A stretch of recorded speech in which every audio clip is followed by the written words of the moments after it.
여러분 모두가 다 아시겠지만 이 로마서는 기독교 교리를 집대성한 교리서입니다. 이런 관점으로 보면은 로마서는 15장으로 끝내는 게 옳습니다. 16장에 보면은 별 내용도 없고 그냥 이름만 쭉 열거되는 것을 볼 수가 있는데요. 사실 이 로마서 15장 로마서를 좀 깔끔하게 정리하자면 15장까지로 끝내는 게 모양이 훨씬 좋은데, 왜 하나님께서는 16장에 이런 이름 없는 무명의 인물들 쭉 열거하는 그런 일을 허용을 하셨을까? 제가 이런 관점으로 로마서 16장을 읽다가 보니까 그 마음에 감동이 되는 걸 제가 경험을 합니다. 왜 그러냐 하니까 이 하나님의 마음이 이 16장에 좀 읽혀지는 것 같습니다. 하나님께서 이 교리서인 로마서에다가 15장까지 깔끔하게 마무리하는 걸 원하지 않으시고 16장 한 장을 더 덧붙여서 거기에 그 바울의 동역자가 되어서 이름 없이 빛도 없이 그렇게 섬겼던 여러 사람들 이름이 쭉 열거되는 것을 통해서 이런 말씀을 하시는 것 같아요. 하나님께서는 그 큰 그릇, 큰 인물, 큰 역할을 했던 바울과 같은 사람만 내가 주목하는 게 아니고 참 이름 없이 빛도 없이 어떻게 보면 사소한 일처럼 보이는 그런 일을 한 사람이라 할지라도 그런 작은 섬김 나 다 기억하고 있다. 그런 맥락으로 이 로마서 16장을 쭉 읽다가 보니까 또 마침 이제 또 다음 주일이 창립 17주년 아닙니까? 지난주 내내 제가 이 로마서 16장을 읽으면서 어떤 감동이 되는가 하니까요. 그리고 또 많은 얼굴이 또 떠올려지는 것을 경험을 했는데요. 분당 우리 교회가 30몇 명으로 시작해서 오늘 여기 오기까지 앞장서서 일하는 담임 목사, 우리 또 장로, 부교역자, 권사 이런 분들만에 의해서 이 교회가 여기까지 온 게 아니라는 거, 하나님께서는 참 이름 없이 빛도 없이 그렇게 교회를 위하여 헌신하신 많은 분들을 하나님이 기억하고 계신다. 그래서 제가 지난주에 참 많은 생각을 하는 그런 시간을 가졌는데요. 한 번은 우리 교구 목사님이 이제 초창기 때부터 수고했던 어느 권사님 댁을 이제 신방을 한 것 같아요. 신방을 다녀와가지고 자기가 받은 감동을 이제 제게 전해주는데요. 저도 너무 마음이 감사해지는 경험을 했습니다. 이분이 초창기부터 순장으로 다락방을 섬겨 오셨는데요. 연로하신 아버님께서 우리 시골에 한번 같이 가자, 주중에 시골에 좀 다녀오자, 한 번도 같이 가지를 못했다는 거예요. 다락방을 인도해야 되니까, 순장 모임에 참석을 해야 되니까. 그런가 하면 이제 연세가 쭉 들어가시면은 친구들끼리 해외 여행도 가고 제주도도 가고 이런 일을 많이 하는데요. 이 권사님은 단 한 번도 거기에 가지를 못했다는 거예요. 똑같은 이유입니다. 다락방 인도해야 되니까, 순장반 참석하고 순원들 섬겨야 되니까. 그런 이야기들을 쭉 저한테 들려주시는데 마음에 참 감사가 나오면서 무슨 기도가 나오는가 하니까요. 하나님, 이렇게 분당 우리 교회가 이 자리에 설 수 있기까지 진짜 곳곳에서 이름 없이 빛도 없이 그렇게 수고하신 그분들이 이제 연세가 드시면서 마음이 허전해지지 않도록, 적적해지지 않도록 하나님 그 마음을 꼭 붙잡아 주시기 원합니다. 그런 관점으로 이 로마서 16장에 나오는 이름 없는 무명의 인물들 쭉 제가 읽다가 보니까 하나님의 마음이 너무 읽혀지는 겁니다. 고린도후서 6장 9절 10절에 이런 말씀이 있습니다.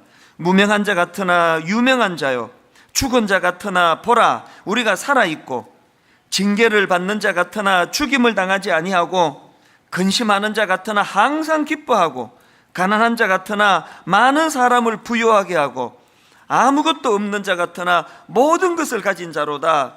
이런 고백이 어떻게 가능합니까? 사람은 몰라줄지 몰라도 하나님은 알고 계신다.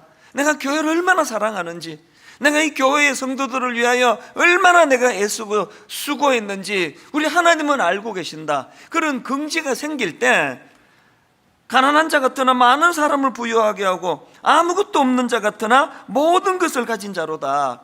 오늘 예배하는 가운데 주를 위하여 헌신하고 섬기고 그러면서 이름이 잊혀져가는 그런 분들이 계시다면 오늘 성령님께서 그런 분들을 많이 위로해 주시는 그런 예배가 되기를 바랍니다. 그런가 하면은 제가 본문에서 감동을 받는 게 하나 더 있는데요. 이제 로마서 16장에 보면은 막 여러 인물들이 열거가 됩니다. 쭉 열거가 되는데요. 제일 먼저 나오는 인물이 베베라는 이름을 가진 이방 여인이에요. 이게 왜 감동이 되는가 하면은요, 여러분 뭐 다 아시잖아요. 그 당시에 여성은요, 사람 대접을 받지 못하던 시대 아닙니까? 오죽하면 카운트에도 여자는 안 넣던 시대예요. 오병이어의 기적이 일어났다. 그게 5,000명이 먹었다는 뜻이 아니고요, 남자 어른만 5,000명이 먹었다는 거예요. 뭐 여자들이야 뭐 애들이야 뭐 먹거나 말거나, 이렇게 그 편견을 가지고 여성을 바라보던 시대고요. 그런가 하면은 또 그 중에 또 베베는 또 이방인이라 그러잖아요. 유대인들의 교만이 그 이방인들이 왜 태어났는지 아느냐, 이것들 지옥의 불쏘시개 거리로 쓰려고 하나님이 만들으셨다, 이런 식으로 무시를 당하던 대상이 이방인들인데요. 놀랍게도 사도 바울은 이 베베라는 여성에다가 이방인인 그 사람을 너무나 중요한 동력자로 그렇게 인정을 하고 세워주시는 겁니다. 1절에 보니까요, 내가 갱그레아 교회의 일꾼으로 있는 우리 자매 베베를 너희에게 추천하노니.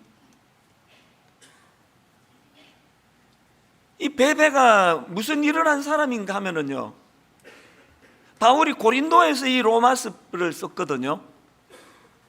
베베는 고린도에서 쓴 이 로마서를 로마에 있는 교인들에게 전달하는 역할을 했습니다. 이게 얼마나 중요한 역할입니까? 요즘처럼 뭐 저장할 수 있는 컴퓨터가 있습니까? 뭐 이거를 뭐 한 50부 막 복사를 해가지고 뭐 그런 시대가 아니잖아요.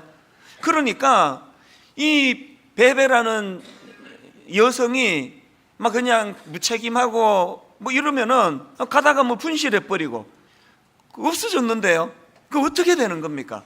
그러니까 이 베베라는 여성에 대한 사도 바울의 그 신뢰라는 거는 그 대단한 거 아닙니까? 이걸 그 동전의 양면처럼 다른 각도로 살펴보면은 이 베베라는 여성도 또 대단한 분이에요.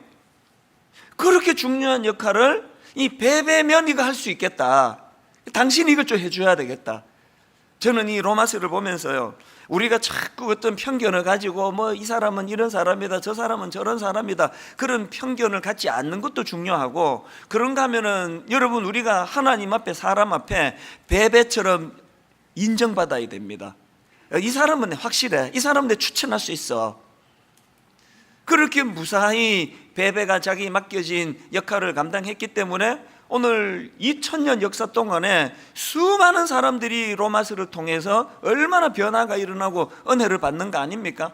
자꾸 우리가 사도 바울 하겠다고, 나 주인공 하겠다고, 이런 세상적인 논리가 아니라 참 이름 없이 빛도 없이, 로마서 16장이 없었으면 베베라는 이름을 누가 알겠냐고요. 로마서 16장이 있는데도 불구하고 오늘 이거 처음 듣는 분이 아마 뭐 태반일 거예요. 그 베베라는 여자가 성경에 있었구나. 하나님은 이 사실을 이 로마서 16장에서, 그래서 저는 할 수 있는 대로 교회 안에서는 그런 어떤 선입견, 편견, 이런 것들은 굉장히 위험한 거라고 생각을 합니다. 그러면 이런 질문이 가능하겠죠? 이 베베라는 이 이름 없는 이방인 여성이 어떻게 해서 그렇게 신뢰를 받는 그런 사람이 될 수 있었나? 오늘 이제 이걸 좀 살펴보려고 하는데요. 제가 이제 이 짧은 두 구절 안에서 그 베베에게서 우리가 배워야 될 중요한 그 몇 가지를 좀 함께 나눌 부분을 찾아냈는데, 첫 번째로 우리가 베베에게서 배워야 되는 게 뭐냐? 신앙인으로서의 종의 도리를 배워요. 종의 도리. 이게 무슨 말씀인지 설명을 드릴게요. 자, 본문 1절을 보십시오. 내가 겐그레아 교회의 일꾼으로 있는 우리 자매 베베를 너희에게 추천하노니, 여기 나오는 일꾼이라는 이 단어는 섬기는 자라는 뜻을 가진 그런 단어인데, 이거를 헬라어로 보면 디아코노스예요. 근데 저에게 이 디아코노스라는 이 단어가 갖고 있는 이미지가 어떤 이미지인가 하면은요, 성경 문화 배경 사전이라는 그 참고서에 보면은 이 디아코노스가 문자적으로 이런 이미지예요. 주인의 식탁 곁에서 시중드는 하인, 혹은 주인의 식탁 곁에서 시중드는 종, 이런 이미지를 그릴 수 있게 만드는 단어가 디아코노스라는 겁니다. 그래서 이제 영어 성경으로는 여기 나오는 일꾼을 어떤 성경에는 하인, 종 이런 뜻을 가진 servant라고 그렇게 번역이 되어 있고요. 그런가 하면은 또 어떤 성경에는 사역자라는 뜻을 가진 미니스터, 우리 같은 목회자를 미니스트라 그러잖아요. 그래서 제가 이 두 번역이 다 맞을 텐데 이 두 개를 제가 이렇게 합성을 해보니까 이 목사인 제가 어떤 자라야 되는지가 확 이렇게 부각이 되는 겁니다. 목사는 어떤 자예요? 성도들 식탁 곁에 서서 어떻게 해요? 주인의 식탁 곁에서 시중드는 하인, 종, 이게 목회자라는 겁니다. 교회가 좀 커졌다고 막 그냥 으스대고 목에 힘 들어가고 그거는요 자격 상실이에요. 교회가 아무리 커져도 종이 주인 되는 법 없습니다. 오히려 교회가 커진다는 것은 섬겨야 할 대상이 그만큼 많아졌다는 뜻이에요. 화요일마다 제자 훈련하듯이 우리 교역자들을 목 1시간씩 제가 잔소리를 엄청 많이 하는데 요즘은 다 이 이야기예요. 우리 위치를 좀 알자는 거예요. 우리 신분을 알자는 겁니다. 어떤 경우라도 우리는 식탁 곁에서, 주인의 식탁 곁에서 시중드는 하인, 이것이 우리 존재감이라는 사실을 계속 강조를 하는데, 내가 참 고마운 게 뭐냐 하면은요, 이제 이 스승의 날이 되고 그러면은 우리 교회에 사역하다가 나간 목사님들이 와서 인사를 해요. 그렇게 고맙게 와서 인사를 해주는데 덕담을 이제 나누죠. 그러는데 제가 제일 듣기 좋은 말이 뭔지 아십니까? 이런 이야기를 이구동성으로 합니다. 목사님, 분당 우리 교회에서 배운 종의 도리 이거 하나 머리에 담고 목회했더니 목회가 되던데요. 물론 뭐 듣기 좋으라고 덕담하는 이야기지만 원리는 정확하게 꿰뚫은 거 아닙니까?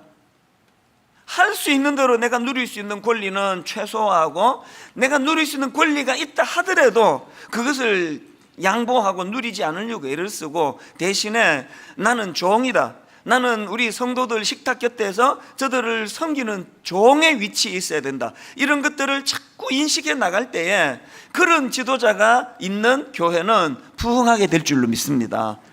그런데 중요한 게 뭡니까? 이 디아코노스라는 단어가 그 섬기는 자라는 뜻을 가졌다 그랬는데요, 그 교회의 직분 중에 집사, 여기 집사님들 많이 계시잖아요. 이 집사가 디아코노스예요. 그러면 집사가 어떤 역할을 하는지 뭐 답이 딱 나오는 거 아닙니까? 집사는요 교회에서 섬기는 종이에요. 성도들을 섬기고 교회를 섬기는 종이 집사예요. 그거를 모르시면은 집사가 잡사가 됩니다. 제가 이제 이렇게 집사님한테 그 컴퓨터로 편지를 쓰다가 오타가 날 때가 있습니다.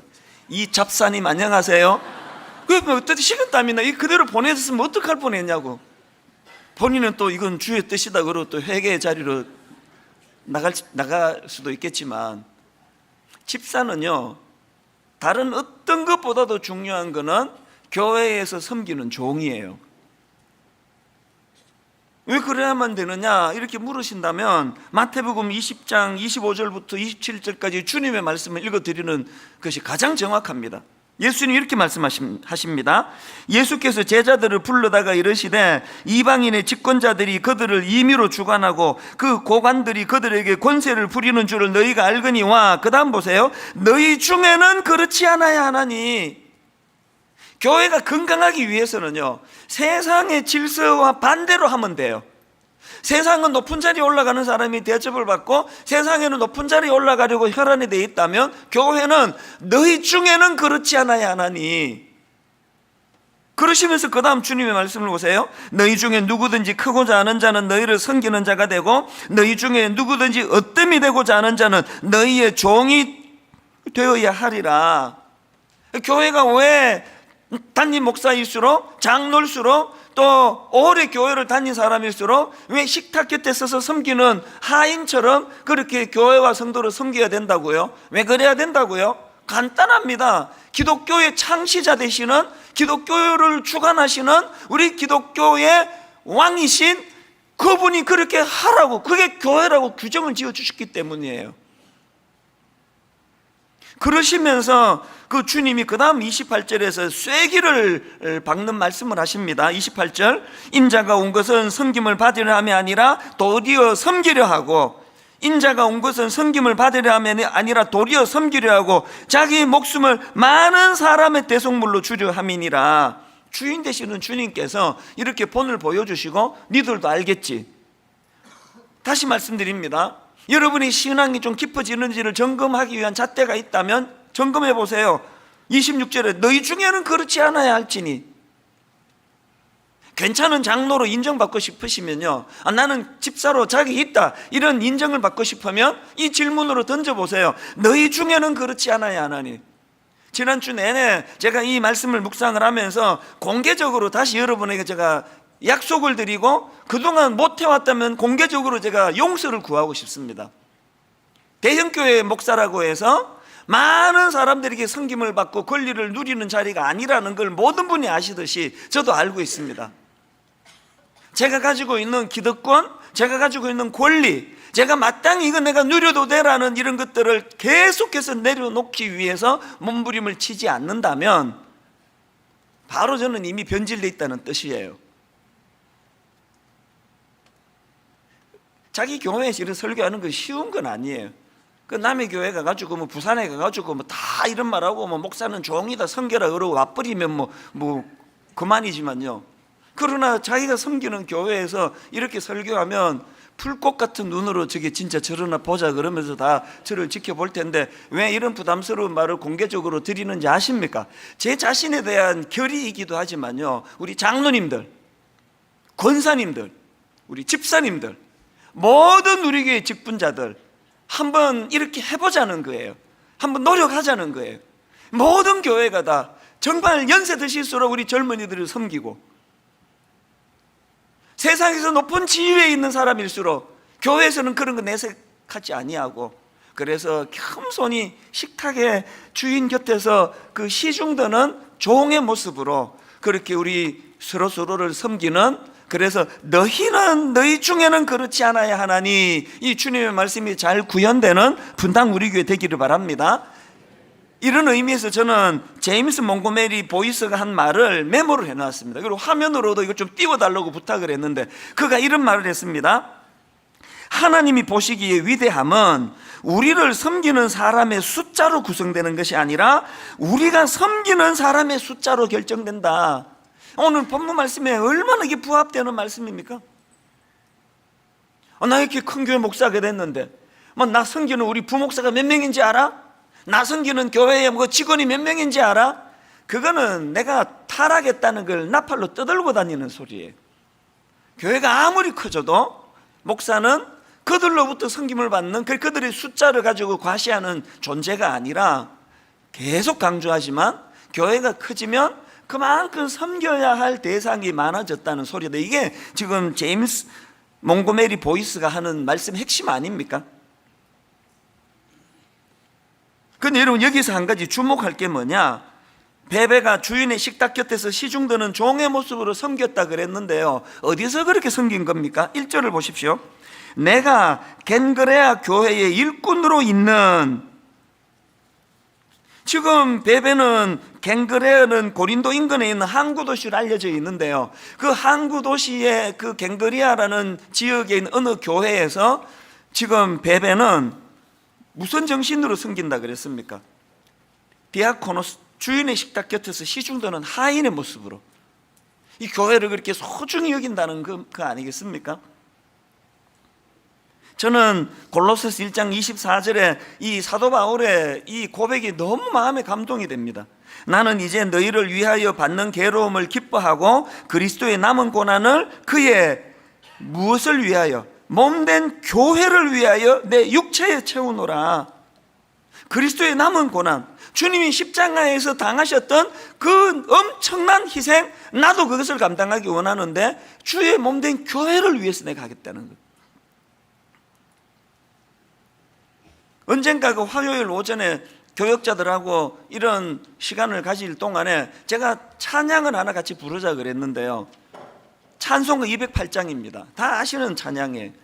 내 주의 나라와 주 계신 성전과 피 흘려 사신 교회를 늘 사랑합니다.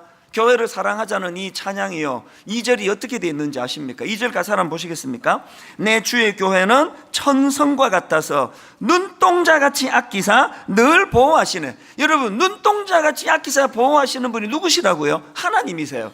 하나님이 교회를 위해서 하시는 일은 눈동자같이 아끼고 보호해 주시는 거고요. 그런가 하면 3절을 한번 보십시오. 이 교회 위하여 눈물과 기도로 내 생명 다하기까지 늘 봉사합니다. 이건 누가 하는 거예요? 우리가 하는 거예요. 하나님은 눈동자같이 교회를 아껴주시는 일을 하시고요, 오늘 예수 믿는 우리는 그렇게 하나님이 귀히 여기시는 그 교회를 눈물과 기도로 내 생명 다하기까지 늘 주를 위하여, 교회를 위하여 봉사하고 헌신하는 곳, 이게 교회다. 그래서 제가 그날 우리 교역자들에게 저와 여러분 모두가 다 2절의 하나님 뜻을 꼭 기억하고 3절을 구현하는 그런 목사들이 되자, 그런 전도사들이 되자, 그러면서 함께 뜨겁게 기도했던 기억이 있거든요. 오늘 여러분, 이 베베라는 한 여성의 모습을 보면서 저는 수많은 이 땅에 베베들이 계시는 건 너무 잘 알고 있습니다. 이 안에도 막 제 눈에 막 여러 분 보이세요. 하나님께서 그 수고를, 베베를 기억하시듯이 여러분의 수고를 다 기억하시리라고 저는 믿습니다. 그런가 하면 두 번째로 베베에게 배워야 되는 게 뭐냐? 베베는 물질적인 후원자였다는 사실입니다.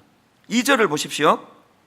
너희는 주 안에서 성도들의 합당한 예절로 그를 영접하고 무엇이든지 그에게 소용되는 바를 도와줄지니 이는 그가 여러 사람과 나의 보호자가 되었습니다. 여기 나오는 여러 사람과 나의 보호자가 됐다 할 때 이 보호자는 헬라어로 프로스타티스라는 단어인데요, 이 뜻이 여러 가지가 있는데 그 중에 이 본문에서 학자들이 해석하기로는 여기 나와 있는 프로스타티스는 물질적인 후견인이라는 뜻이다. 그래서 이 베베가 자산가로 알려져 있습니다. 그는 많은 물질을 사도 바울을 후원하는데, 성도들을 섬기는데 이 물질을 사용했다는 겁니다.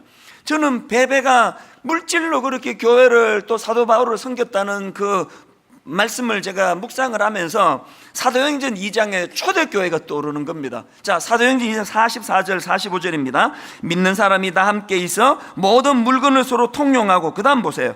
또 재산과 소유를 팔아 각 사람의 필요를 따라 나눠주며. 초대교회의 부흥을 묘사할 때 왜 이 대목을 여기다가 기록해 넣었을까요? 교회는 가난한 이웃을 위하여, 교회의 어떤 큰 일을 위하여 물질을 헌신하고 드리는 데가 교회예요. 베베가 바로 그런 실천을 해왔다는 겁니다. 저는 사도행전 2장에 재산과 소유를 각 사람의 필요를 따라 나눠주는 초대교회의 모습을 묵상하는데, 지난주 중에요, 제 어릴 때 모교회가 생각이 나서, 더 정확하게 말하면 제 어릴 때 모교회 장로님, 또 권사님, 또 여전도사님 생각이 나서 마음이 울컥울컥했습니다. 60년대 70년대 자체가 온 나라가 다 가난할 그런 시대인데요, 제가 살던 그 동네는 그 중에도 더 가난한 사람이 모여 있던데요. 진짜 가난했습니다. 온 동네가 다 가난한 한가운데 사니까 가난한 것 때문에 상처는 없더라고요. 난 원래 온 세계가 다 가난한 줄 알았습니다. 얘도 가난하고 쟤도 가난하고 나도 가난하고 너나 없이 다 가난하니까요. 성도들 중에는 끼니가 안 되는 분도 계시고요, 그 장로님들도 예외겠습니까? 그냥 노동해서 먹고 사시는 분도 계시고, 그 다 가난하셨는데 그 어려운 중에 서로가 십시일반. 어느 가정에 쌀이 떨어졌다 그러면 아침에 일어나 보면은 참 눈물에, 많이도 아니에요, 그 한 되라 그러나요? 조그만한 그런 그 보리쌀, 또 쌀, 그런 것들을 갖다 두고, 그리고 전 성도들이 성미라고 기억하십니까? 교회 오실 때 전부 쌀주머니를 갖고 왔습니다. 한 요만한 쌀주머니 기억이 나요. 자기도 지금 그렇게 없는데 그거 쌀주머니 담아가지고 교회 입구에서 그거 부으면서 예배 드리러 오는 그 모습이 너무 잊혀지지가 않아요. 한 번은요, 참 고맙게도 그런 일이 종종 있는데요, 미국 교포 연세가 많이 드신 할머니 권사님이세요. 할머니 두 분이 찾아오셨습니다. 두 분이 찾아오셔가지고는 5,000불을 내놓고 가셨어요. 목사님, 이거 주인 찾아 드리러 왔습니다. 그러면서 이제 장애인들을 위해서 뭐 이 5,000불을 좀 잘 써주세요. 사실은요, 그때 가평 우리 마을이 이제 막 그 설계가 되던 때예요. 제가 어제도 우리 담당자들 모아놓고 제가 눈물로 호소를 했는데요. 가평 우리 마을이 이 뚜껑을 열었더니 이 뭐 또 다른 교회 수양관이 되도록 하면 큰일 난다. 어쨌든 이거는 가평은 장애인과 비장애인이 서로 약자가 약자를 돕는 그런 독특한 그런 기관이 가평에서 만들어져야 된다고 막 잠을 잘 못 잘 정도로 마음에 요즘에 부담을 갖고 있거든요. 거의 이제 허가가 막바지에 와 있으니까요. 이런 정신을요, 제가 이게 또 다른 교회의 뭐 수양관 비스무리하게 그렇게 가면 어떡하나는 부담을 가지면 꼭 떠오르는 게 이 할머니예요. 왠지 아십니까? 그 눈물 나는 5,000불을 내놓고 가셨는데요, 문 열고 나가시는데 따라온 옆에 계시는 할머니 권사님이 한마디를 툭 던지고 가셨어요. 목사님, 이 돈이 어떤 돈인지 아십니까? 친구니까. 이 양반이 여러분 그 주부들 다 아시죠? 그 페이퍼 타월 아시죠? 페이퍼 타월은 그 일회용 아닙니까? 이 헌금하신 이 할머니가요, 페이퍼 타월을 빨아서 말려서 쓰시고 빨아서 말려서 쓰시고 그렇게 아껴서 모은 돈이에요. 그렇게 하고 가시는 거예요. 여기 지금 앉아 계시는 분 중에요, 큰 사업을 하시는 분이 돈 많다고 헌신하는 거 아닙니다. 사업하다가 어려움을 겪는 분들 컨설팅을 해주고 그액을 투자해서 그들을 도와주고 이런 분들이 이 안에 이제 제 눈에 막 뜨이는 게 얼마나 감사한지 모릅니다. 저 이제 곧 가평 열리면요, 유산 안 남기기 운동을 곧 시작할 거예요. 아이고, 지가 물려줄 게 없으니까 저를 운동하는 거지, 이렇게 생각하신다면 정확하게 보신 겁니다. 여러분, 어느 정도 아이들 뒷바라지하고 공부시키, 저는 우리 애들 어릴 때부터 일부러 내가 세뇌시켜서 이야기합니다. 아빠 물려줄 거 없는 거 알지? 아빠도 우리 윗대 어른한테 땡전 한 푼 물려받지 않았다. 이만큼 공부시켜주고 잘하고 나면 물려줄 거 자체가 없으니까, 그 아빠가 목사인데 막 엄청 물려줄 게 많으면 그거 되겠니 그거? 그러니까 지금부터 니들이 잘 앞으로 살아갈 날을 궁리하면서 살아라, 이런 이야기를 계속 해주는데요, 이게 말에 왜 힘이 있느냐? 지들이 봐도 물려줄 게 없거든요. 이제 분당 우리 교회에서 가평을 위시해서 정말 우리가 한번 넉넉하게 쓰고 여유 있게 쓰고 애들한테도 어느 정도 물려주고 그렇게 하고도 남는 건 여러분 아닙니다. 베베처럼 그 엄청난 물질을 사도 바울의 그 사역을 위해서, 교회를 위하여, 또 어려운 이웃을 위하여 그렇게 사용할 때 하나님께서 영광 받으시는 줄 믿습니다. 최근에도요, 그 강원도 고성에 그 산불이 나가지고 제가 뭐 정식으로 헌금한 것도 아니잖아요. 설교하면서 한마디 했던 기억이 나요. 어려움을 당했을 때 우리가 십시일반에 좀 도우면 좋겠다 그랬더니요, 세상에 내가 너무너무 감동을 받아요. 몇 주 동안에 계속 헌금이 들어오는 겁니다. 그래서 지금 우리 이웃 국내 선교부에서 이걸 어떻게 가장 효율적으로 이 헌금을 전달할 것인가를 오래 고민하며 그 논의하는 것을 보면서 참 마음이 기뻤습니다. 교회는 몸으로는 식탁 옆에서 누구를 돕는 것 같은 낮은 자세로 섬기는 자, 그리고 물질로는 베베와 같이 내 거 아끼고 내가 안 쓰고 그 시카고에 미국에서 오신 그 할머니처럼 그렇게 해서 장애인들을 위해 이거 좀 써주세요. 저는 이게 교회인 줄로 믿습니다. 마지막 세 번째로요, 베베에게 배워야 될 하나도 있습니다. 말씀의 전달자예요. 앞에서 말씀드렸지 않습니까? 베베는 사도 바울이 고린도에서 작성한 이 로마서를 로마까지 전달, 로마 교회에 이 편지를 전달하는 역할을 했는데요, 이렇게 생각하시는 분이 계십니까? 이거 뭐 편지 하나 전해준 것 가지고 뭐 그렇게 대단하다고 생각하느냐고, 이런 생각을 하시면 여러분이 그 시대를 모르시는 거예요. 이게 지금 어떤 의미가 있느냐? 베베가 전달했던 그 서신은 파피루스에 기록된 서신이라고 그렇게 알려져 있는데요, 제가 그 어느 자료에 보니까 그 당시 사용되던 파피루스는 이집트에서 나는 식물의 줄기를 아주 가늘게 벗겨서 붙여서 만든 것이라는 겁니다. 그러니까 이 로마서를 16장까지 기록한 이게 부피가 얼마나 크겠습니까? 그리고 여러분 다 아시잖아요, 그때는 핍박당하던 때예요. 적지로 지금 뛰어드는 겁니다. 이게 들통나면 목숨이 지금 보장되지 않는 상황입니다. 베베가 이것도 귀하고 저것도 귀했지만 가장 귀한 거는 말씀을 전달하는 전달자였다는 거예요. 제가 이 베베 이 내용을 묵상을 하다가 떠오른 게 하나 있는데, 여러분 혹시 독립운동가 오광심 여사라고 들어보셨습니까? 저는 지난 3.1절 전후로 그 강의를 듣다가 이분은 알게 됐는데요, 오광심 여사는 만주 서간도에서 조선혁명군으로 활동했던 독립운동가입니다. 여성으로서. 근데 이분이 무슨 일을 했느냐, 그 만주의 독립군들이 이제 너무 여러 곳에 분산이 돼 있어서 이래서 이제 효율적이지를 않다. 그래서 우리가 결집하고 모이고 그렇게 하나가 되자는 그런 이제 움직임이 있었는데요, 이 오광심 여사가 한 게 뭐냐 하면은, 이분이 그 난징으로 가가지고 중국 난징으로 가서 흩어져 있는 독립군들이 하나로 뭉쳐야 된다, 이런 내용의 보고서를 이제 1500km가 떨어져 있는 엄청나게 먼 거리에 이 보고서를 전달하는 그 역할을 맡은 거예요. 근데 그 당시 일제가 아주 혈안이 돼가지고 몸수색하고 뭐 애 어른 가리지 않고 그렇게 뒤질 때라는 거예요. 그 보고서가 200페이지짜리예요. 200페이지짜리 보고서를 들고 1500km나 되는 곳으로 가는데 이게 검문을 당하지 않는다는 보장이 없다는 거예요. 이거 거의 뭐 다 이게 이제 발각될 상황이라는 겁니다. 그 상황에서 오광심 여사가 무슨 결심을 했는지 아십니까?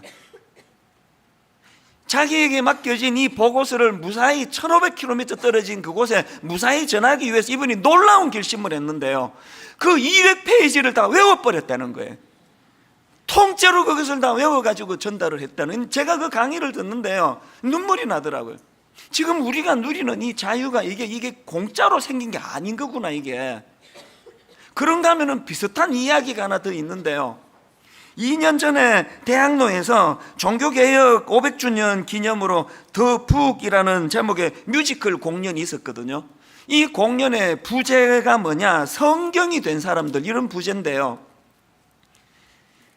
어느 시대를 배경으로 했는가 하면은 루터의 종교개혁이 일어나기 100년 전을 배경으로 했습니다. 여러분 중세 암흑기 다 아시죠? 사람들 손에 성경이 들려지지 않도록, 그래서 못 읽게 하려고 성경은 유일하게 라틴어 성경밖에 없어요. 그래서 타락한 그 소수의 그 사람들만 성경을 읽도록 만드니까 이제 어떤 확신을 가진 사람들인가, 사람들 손에 성경이 들려지면 성경을 읽기만 하면 변화가 일어날 것이다, 그런 확신을 가지고요, 그 영국에서 이 라틴어로 된 성경을 영어로 번역하고 거기서 전파하는 일에 목숨을 건 사람들이 엄청 많았다는 겁니다.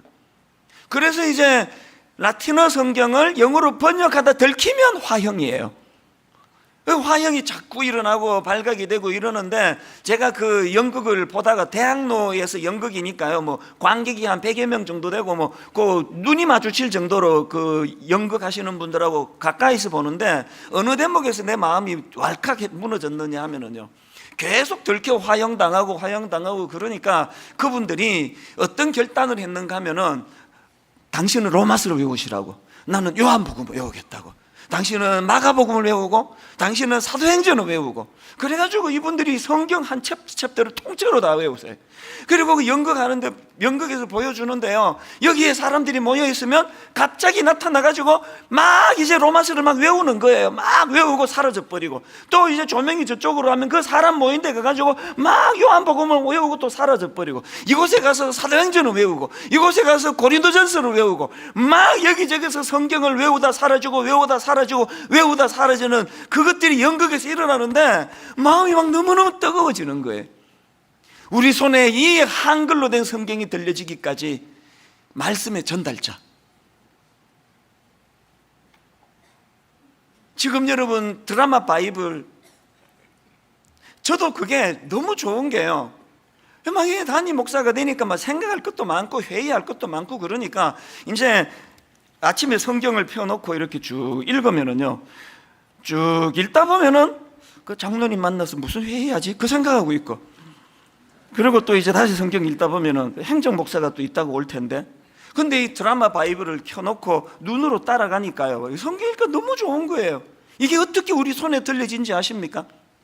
교포 빌황 장로님이라는 분이, 이분이 어마어마한 재산을 이분이 거기다가 지금 투입해 가지고요, 먼저 뉴욕에다가 비영리 재단을 만들어 가지고 영어로 된 드라마 바이블을 만들고, 한국 분이니까 한국의 GNM 재단을 만들어 가지고 엄청난 돈을 투자해 가지고 성우들이 또 그 배우들이 다 투입이 돼 가지고 이걸 다 드라마 바이블을 만든 거 아닙니까? 왜 만들었느냐? 본인이 한 10여 년 전에 사업하다가 너무나 큰 어려움에 빠지고 좌절하는 일이 있었는데 너무 힘들어가지고 이래갖고는 안 되겠다, 내가 성경 좀 읽어야 되겠다. 그래서 그때 영어로 된 오디오 성경을 읽다 보니까 너무 잘 읽히더라는 거예요. 제가 이분이 너무 고마운 게요, 자기만 그렇게 혜택 보고 끝나면 되는데 그 은혜를 받으니까 바로 이게 의무가 되는 거예요. 이거를 보급해야 되겠다. 말씀의 전달자 아닙니까?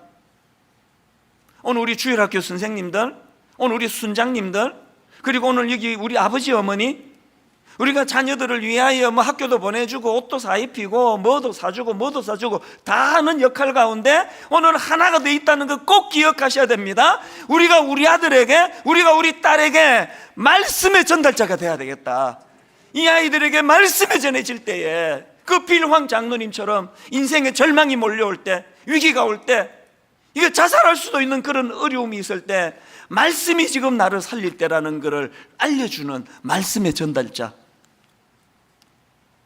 그래서 저는 오늘 영상 하나를 보여드리는 것으로 오늘 설교를 마무리하려고 하는데요, 두 가정이 이 영상에 나오는데요, 가만히 한번 그 말씀의 전달자 역할을 어떻게 하는가를 한번 들여다보시기를 바랍니다. 이 시간 같이 보시도록 하겠습니다.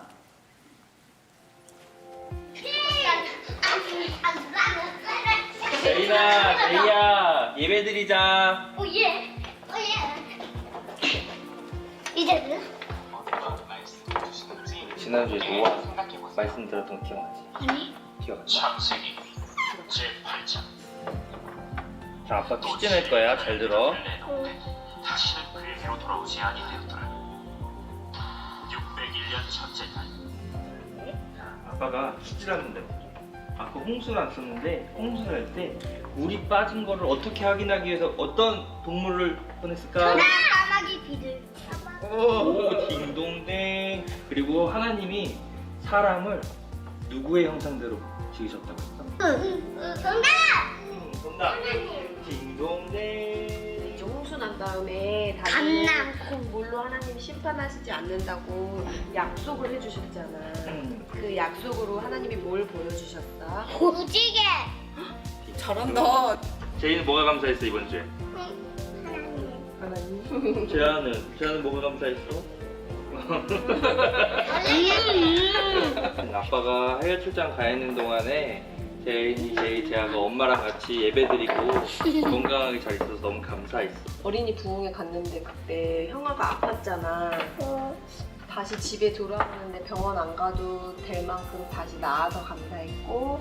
이리 와. 우리 한 주간 지켜주신 하나님께 감사하면서 이제 아빠가 기도하고 마칠까? 기도하자. 하나님, 기도. 기도서. 하나님 아버지 감사합니다. 우리 가정 가운데 함께 하시고 우리의 삶 가운데 함께 하시는 하나님을 찬양합니다. 아빠, 가정 예배 안 드려? 벌써 이렇게 시간 됐구나. 모이자. 네. 사랑이 많으신 하나님 아버지 감사합니다. 찬송은 저희 선한 능력으로 부르시고 가겠습니다. 주 선한 능력으로 와르시네. 오늘 본문은 어디입니까? 창세기 8장 9장입니다. 하나님이 바람을 땅 위에 불게 하시매 물이 줄어들었고 비품의 샘과 하늘의 창문이 닫히고 이게 9장에서 무지개를 언약의 증거로 하나님께서 삼으신다고 말씀을 하셨는데 무지개라는 거가 상징하는 의미가 좀 굉장히 많이 왜곡이 됐잖아요. 그러니까 엄마가 항상 뭐 강조하는 거지만 요즘에 미디어를 통해서 그런 것들이 너무 많이 노출이 되니까 계속 보고 있으면 그게 그냥 무뎌지는 거야. 그냥 이거 당연한 거구나. 이게 뭐 여자애가 여자애한테 갑자기 뭐 이렇게 입술을 쑥 들이댄다던가 이런 것들이 영화에서 계속 나오고 어떤 미디어에서 환경에서 계속 나오니까 그거를 보고 자라는 애들은 이거 이상한 게 아닌가 보구나 이렇게 계속 묻어지고 있다는 거지. 알람을 못 들었지만 엄마가 6시 20분에 깨워준 것 감사합니다. 네, 1번 하나님을 가까이 하는 64일이 계속됨에 감사합니다. 2번 성경 2장 쓰기 계속됨에 감사합니다. 장본거 무거운데 들어주는 아들이 있어서 고맙습니다. 하나님 아버지, 오늘 이렇게 다 함께 또 한자리에 모여서 하나님의 말씀을 읽고 서로 감사를 나누면서 이렇게 시간 보낼 수 있으니 또 감사합니다. 여러분, 저 두 가정의 그 부모님이 말씀의 전달자가 돼서 어릴 때부터 나이 들어가면서 이것들이 다 이루어진다 할 때 너무나 혼란스러운 세상의 가치관에 노출되어 있는 우리 자녀들이 얼마나 그 마음의 중심을 잡는 데 도움이 되겠습니까? 가정 예배를 통해서 그래서 그 감사를 같이 나누고 드라마 바이블을 같이 읽고 또 말씀의 전달자 되는 부모와 더불어 대화를 나누는 이것들이 모든 우리 예수 믿는 가정에서 꿈을 꾸면서 복구시켜야 될 중요한 가정 예배가 되는 줄로 믿습니다. 저는 오늘 말씀의 그 마무리 찬양을요, 이 십자가의 전달자, 이 전달자라는 매개를 가지고 이 찬양을 고르게 됐는데, 우리 가사를 생각하시면서 또 말씀을 기억하면 아버지 제가 말씀의 전달자, 십자가의 전달자가 되기를 원합니다. 이런 소원을 가지고 같이 이 찬양 불러보기 원합니다. 난 지극히 작은 자, 지극히 작은 자, 죄인 중에 괴수, 무익한 날 부르셔서 간절한 기대와 소망, 부끄럽지 않게 십자가 전케 하셨네. 여러분, 이런 결단할 수 있습니까? 어디든지 가리라 주 위에서라며 십자가의 전달자, 나는 전하리 그 십자가, 내 몸에 밴 십자가, 그 보혈의 향기 온 세상 채울 때까지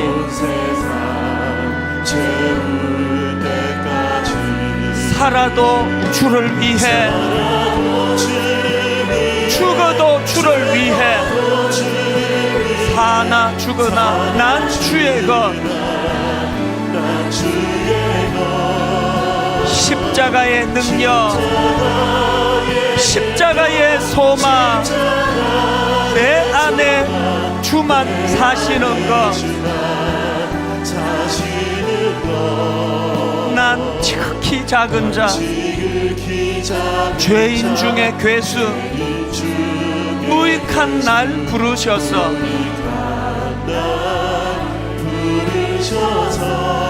간절한 기대와 소망, 부끄럽지 않게 십자가 전케 하셨네.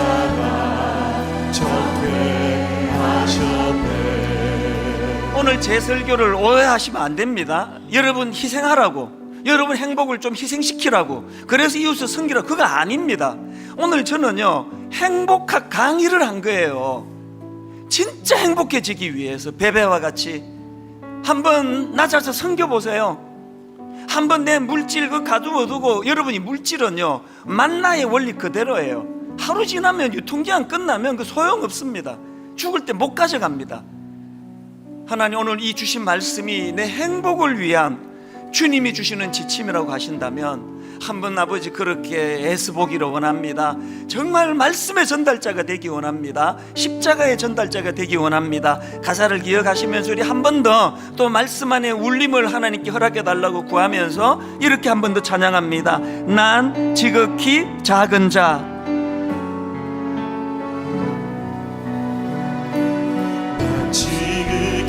작은 자 죄인 중에 괴수 무익한 날 부르셔서 간절한 기대와 소망 간절한 기대와 소망 부끄럽지 않게 십자가 전개하셨네.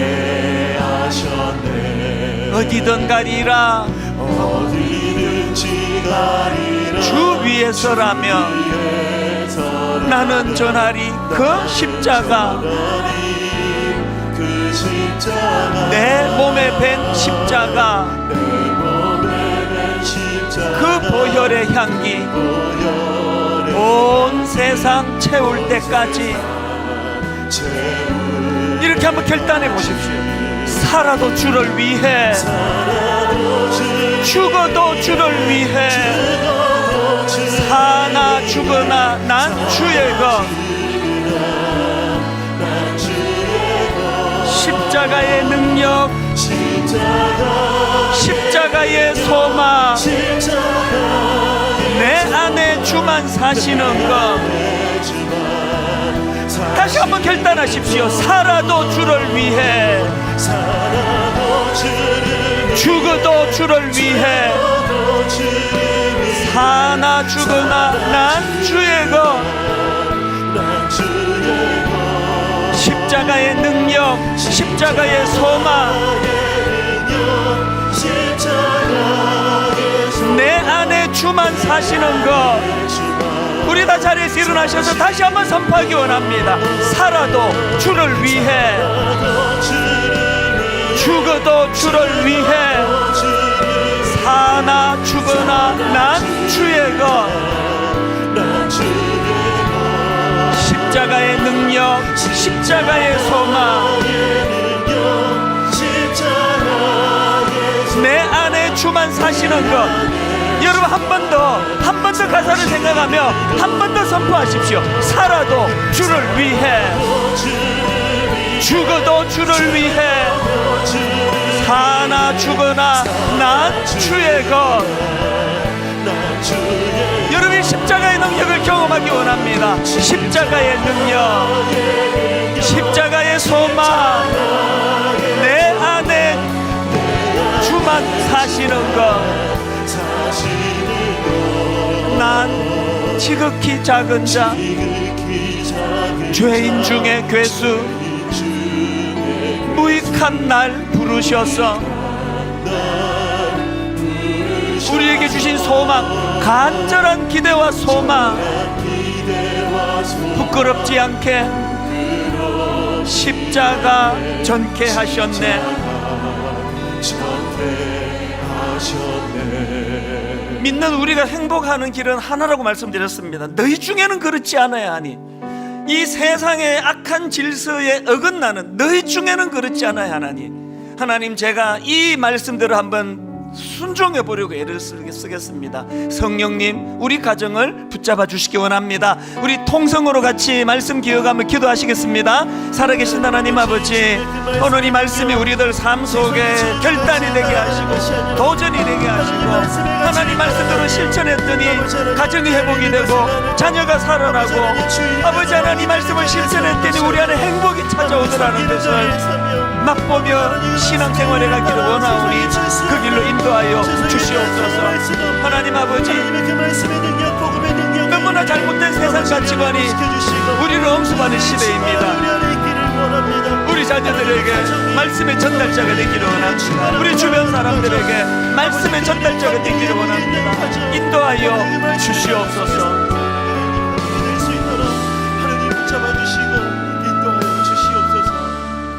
하나님 아버지 그렇게 목마르게 행복을 향해 달려가는데 채워지지가 않습니다. 자녀들을 좋은 대학 보내고 그래도 취직할 수 있도록 힘을 다해 애를 쓰는데 이상하게 뻥 뚫린 한쪽 마음이 메워지지가 않습니다. 세상에서 남부럽지 않게 살기 위하여 새벽부터 늦은 밤까지 뛰어다녔는데 시간이 가면 갈수록 자꾸 고응함이 밀려옵니다. 오늘 말씀을 통해 주님께서 제시해 주시는 행복학 강의를 마음에 담고 베베처럼 하나님 그렇게 겸손히 낮은 자가 되어 섬기고 물질을 이웃을 위하여 교회를 위하여 헌신하고, 그리고 아버지 우리 자녀들과 주변 사람들에게 말씀의 전달자가 되겠노라고 결단할 때 성령님은 우리 인생을 견인해 주실 줄로 믿습니다. 이 소망을 가지고 한번 믿는 자답게 세상과 구별된 삶의 길로 인도하여 주시옵소서.